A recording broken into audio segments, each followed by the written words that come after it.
সম্পদের হিসাব দিতে হবে সব সরকারি চাকরিজীবীকে। জনপ্রশাসন মন্ত্রণালয় এই সিদ্ধান্ত জানিয়েছে।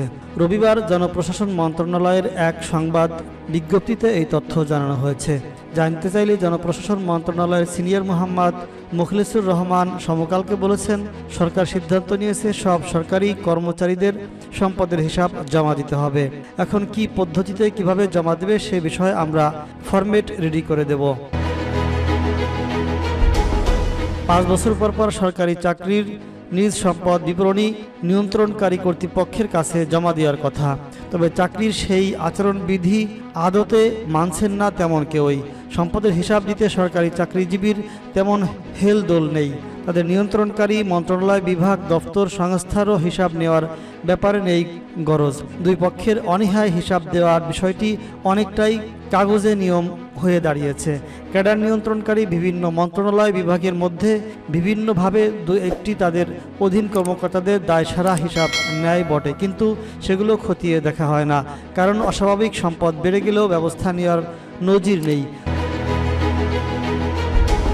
তবে বর্তমান অন্তর্বর্তীকালীন সরকার দায়িত্ব নেওয়ার পর 1 মাসের মধ্যেই এই বিষয়ে কাজ শুরু হলো।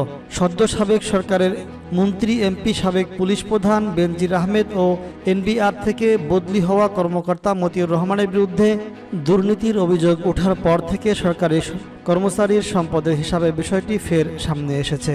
গত কয়েক বছরে বাংলাদেশে সার্বিকভাবে দুর্নীতি বেড়েছে বলে জানিয়েছে দুর্নীতি বিরোধী আন্তর্জাতিক সংস্থা টিআই, বার্লিন ভিত্তিক একটি সংস্থা। গত বছর দুর্নীতির যে ধারণা সূচক প্রকাশ করে, সেখানে আগের বছরের চেয়ে 2 ধাপ নিচে নামে বাংলাদেশ।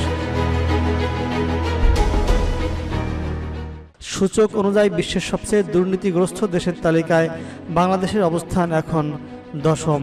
জানা গেছে 5 বছর পর সরকারি কর্মচারীর সম্পদের হিসাব জমা দেওয়ার বিধান 1979 সালে চালু হয়।